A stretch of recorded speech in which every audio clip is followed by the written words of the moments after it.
नमस्कार साथियों, cricket knowledge master में आपका एक बार फिर से स्वागत है। इस वीडियो में हम जानेंगे मानव अधिकार संरक्षण अधिनियम 1993। तो इसमें हम जानेंगे धारा 1, 2 और इसका संक्षिप्त परिचय। चलिए स्टार्ट करते हैं वीडियो। देखिए, मानव अधिकार संरक्षण अधिनियम 1993 ये पारित किया गया था 8 जनवरी 1994 और 4 सितंबर 1993 में ये लागू कर दिया गया है। 93 है ये, ठीक। इसमें धाराएं हैं 43 और अध्याय हैं 8। संख्या नंबर ये है 10 और इसका विस्तार जो है वो 10 संपूर्ण भारत पर है। अब ये बता दें कि 93 में ये लागू हुआ माना जाता है, तो 92 में वो 94 में पारित हुआ है। तो पहले कैसे लागू माना जाएगा? तो ये बहुत लक्ष्य प्रभाव वाला है मानव अधिकारों पर, ठीक। ये भी हमने पहले बता चुके हैं, फिर एक वीडियो में आपको उसमें लिंक बता देंगे कौन सी वीडियो में ये बताया था, ऐसा क्यों होता है। चलिए आगे बढ़ते हैं। तो देखिए अब अध्याय 1 प्रारंभिक धारा 1 और 2 पढ़ेंगे हम, जिसमें धारा 1 है वह हमने बता चुके हैं ये चीज़ें। ये लागू कब हुआ, इसका विस्तार कहाँ तक है और इसका संक्षिप्त नाम क्या है, ये 3 चीज़ पूछते हैं धारा 1 में, तो ये हम बता चुके हैं। तो इस पर हम बात करते हैं अगले। तो पहली धारा हो गई। अच्छा, आगे बात करते हैं धारा 2 की। तो धारा 2 में जो बताया गया निर्वाचन खंड, ये परिभाषा भी कहलाता है और ये इसके कुछ शब्द हैं। तो मैंने आपको कल बताया था, जो हमारी कल की वीडियो थी एनवायरमेंटल लॉ की, तो इसमें हमने बताया था इसे निर्वाचन खंड भी बोलते हैं और इसे परिभाषाएं भी बोलते हैं, इंटरप्रिटेशन क्लॉज, जनरल क्लॉज, ठीक है। तो ये भी बोलते हैं ना इंटरप्रिटेशन लॉ क्लॉज वगैरह। तो इसमें परिभाषाएं दी जाती हैं, इसे परिभाषा खंड भी बोलते हैं, निर्वचन खंड भी बोलते हैं। तो इसमें कुछ शब्द हैं, तो हम क्या क्या शब्द पढ़ेंगे इस चीज़ को भी हम बात देख लेते हैं।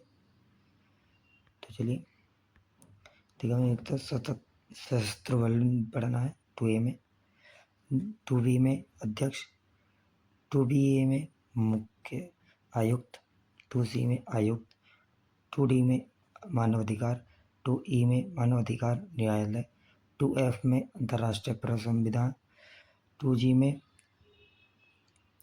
अध्यक्ष सदस्य, 2GA में राष्ट्रीय पिछड़ा आयोग और 2H में राष्ट्रीय अल्पसंख्यक आयोग, 2HA में राष्ट्रीय बालक अधिकार संरक्षण अधिनियम और 2I में हमारे राष्ट्रीय अनुसूचित जाति आयोग, 2IA में राष्ट्रीय अनुसूचित जनजाति आयोग और 2J में जो है राष्ट्रीय महिला आयोग, 2K में अधिसूचना और 2L में विहित, 2M में लोक सेवक और 2N में राज्य आयोग। ये हम बात करेंगे इनके बारे में। चलिए हम बात करते हैं अब क्या क्या है। चलिए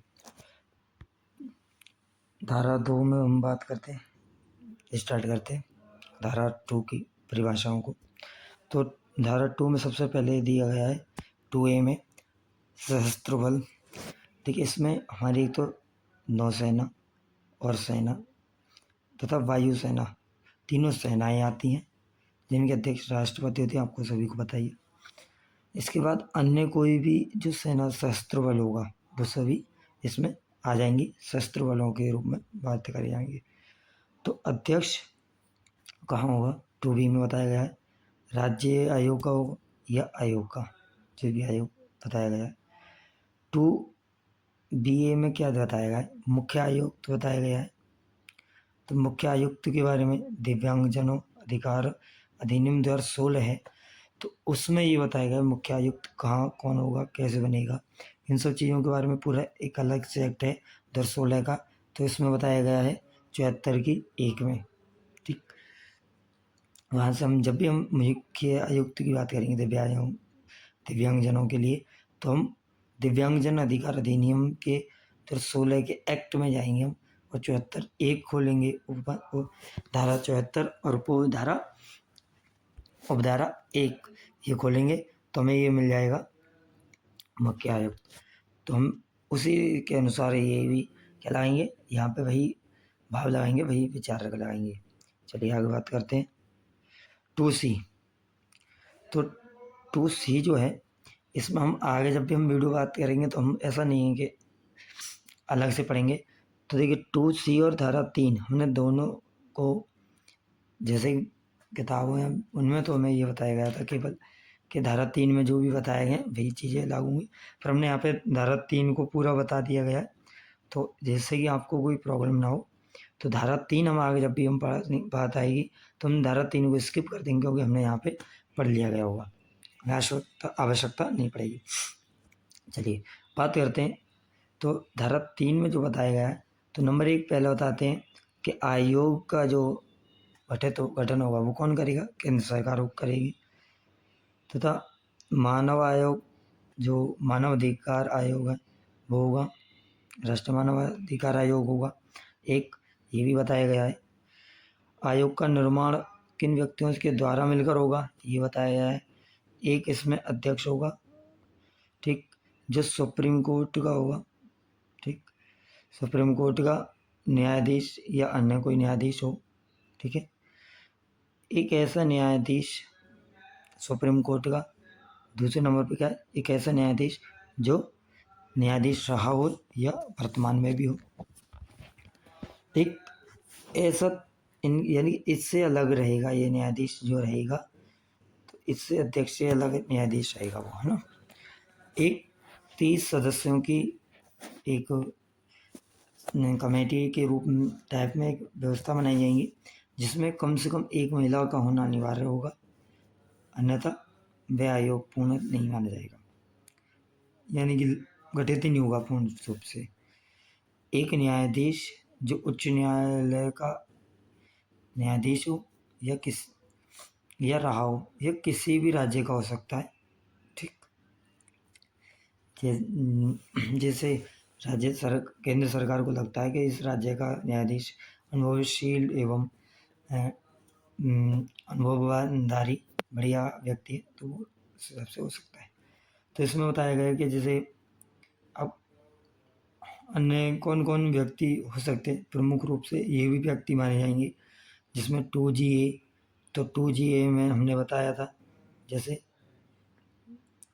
2GA देखिए,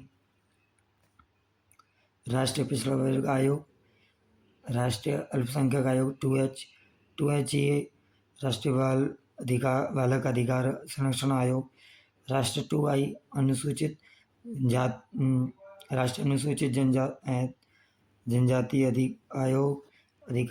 जाति आयोग एवं महिला आयोग, ये सभी इनमें इंक्लूड किए जाएंगे, ठीक है।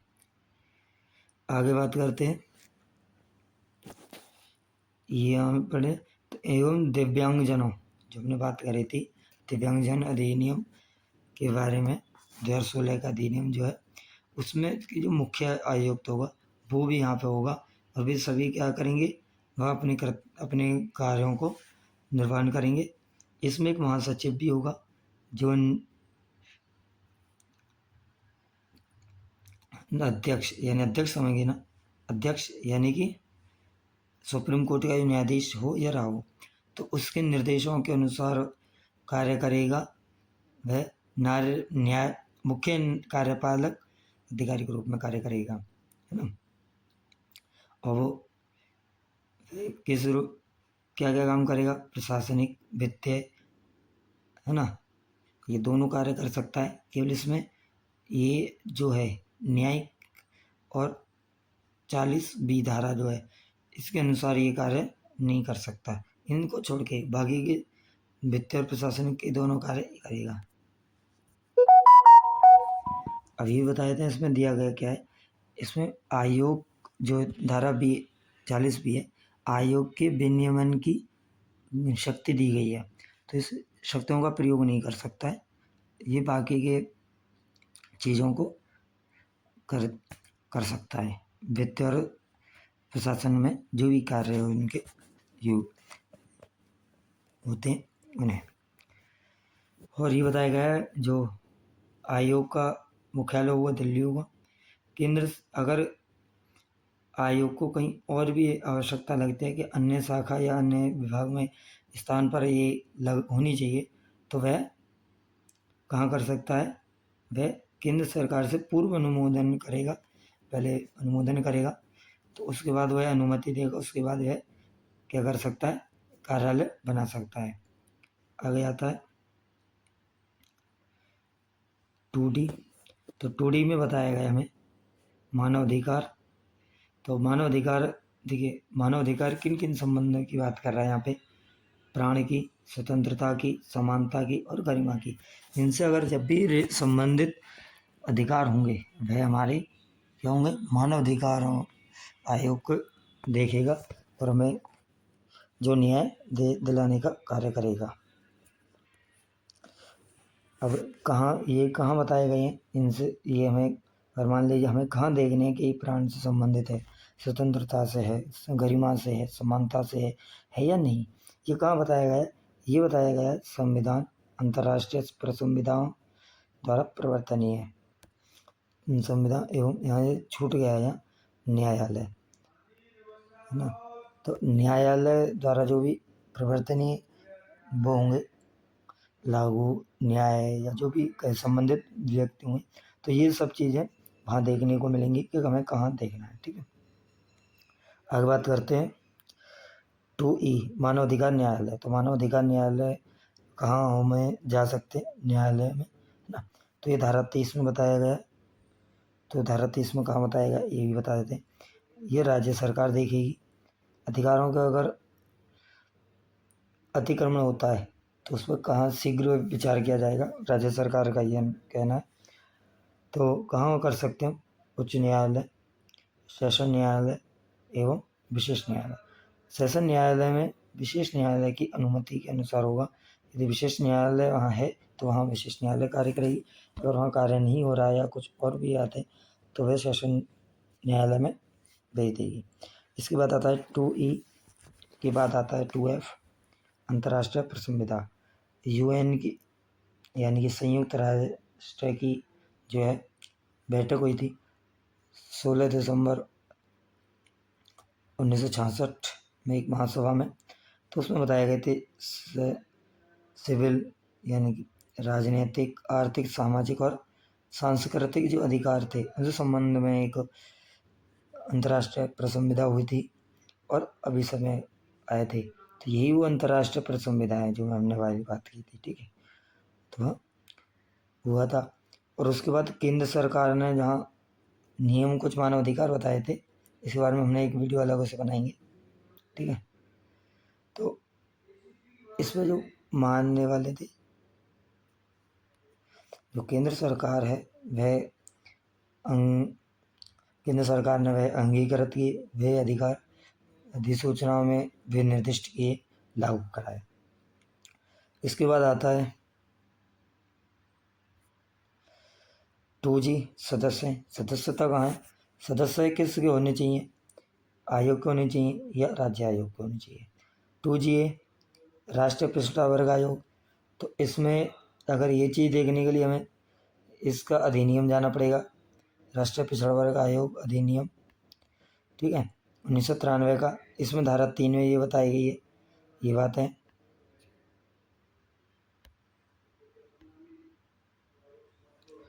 तो इसमें हमें बताया गया है अब 2H में राष्ट्रीय आयोग की बात करें तो ये हम बात करते हैं। तो राष्ट्रीय अल्पसंख्यक आयोग, तो इसके लिए भी हमें राष्ट्रीय अल्पसंख्यक आयोग अधिनियम 1992 की धारा 2 में जाना पड़ेगा।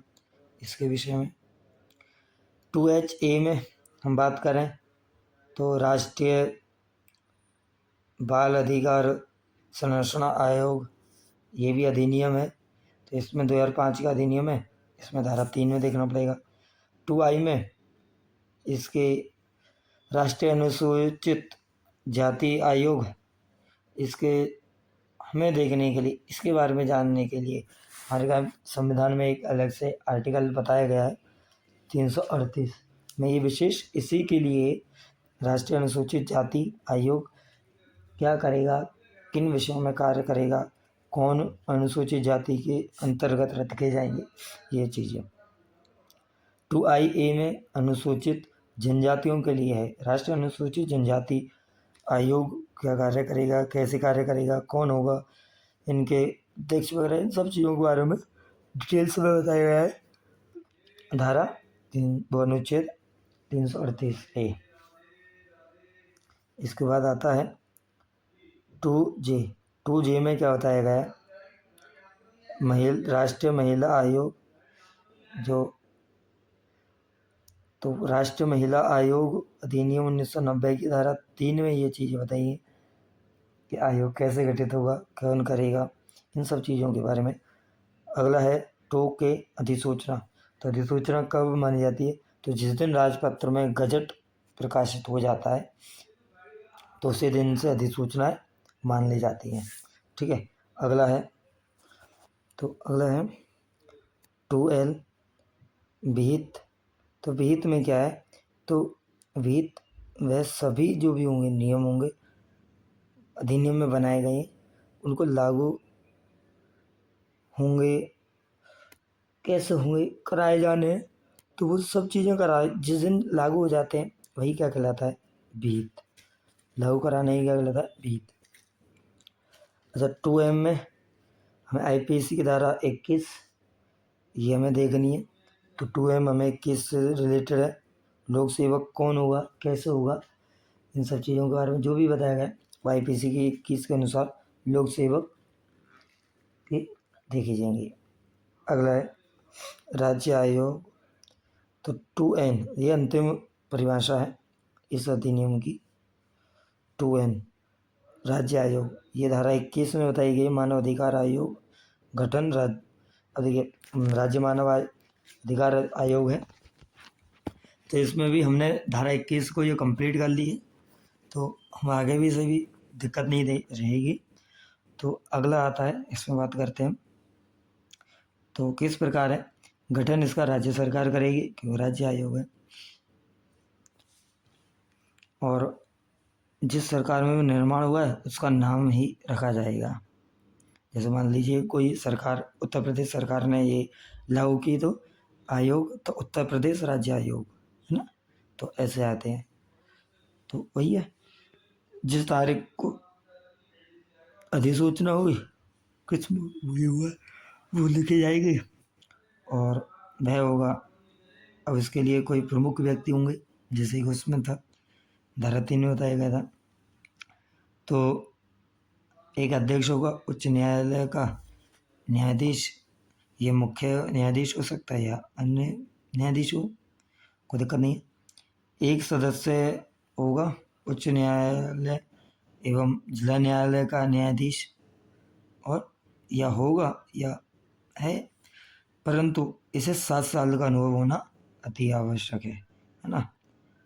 इसके बाद आता है अंतिम, एक सदस्य जिसको मानवाधिकार का अनुभव रहा हो। तो या अभी भी है उसे काफ़ी अनुभव है, सबसे ज़्यादा अनुभव लगभग रहा हो, तो ये हो सकता है ऐसा सबसे ज़्यादा अनुभव हो या ज़्यादा अनुभव है, काफ़ी अनुभव है, तो उसे अनुभव होना चाहिए मानव अधिकारों का, उसके बारे में पता होनी चाहिए कितने अधिकार हैं, क्या है, ये सब चीज़ें। चलिए हमने आज आपकी शॉर्ट टर्मी चीज़ें देख ली। तो हमने आज देखा कि मानव अधिकार अधिनियम कब लागू हुआ, विस्तार कहाँ तक है, संख्या क्या है, कब पारित हुआ, इसके जो दोनों अधिनियम थे, दोनों धाराएं ये भी हमने देखी। ठीक है, तो ये सब चीज़ें देखी हमने। चलिए बस आज के लिए बस इतना ही। बस आज के लिए बस इतना ही। मिलते हैं किसी अगली नेक्स्ट वीडियो में। तब तक के लिए नमस्कार। आप सभी लास्ट तक जुड़े रहे, जितना सहयोग किया इसलिए आप सभी को बहुत बहुत धन्यवाद। राधे राधे।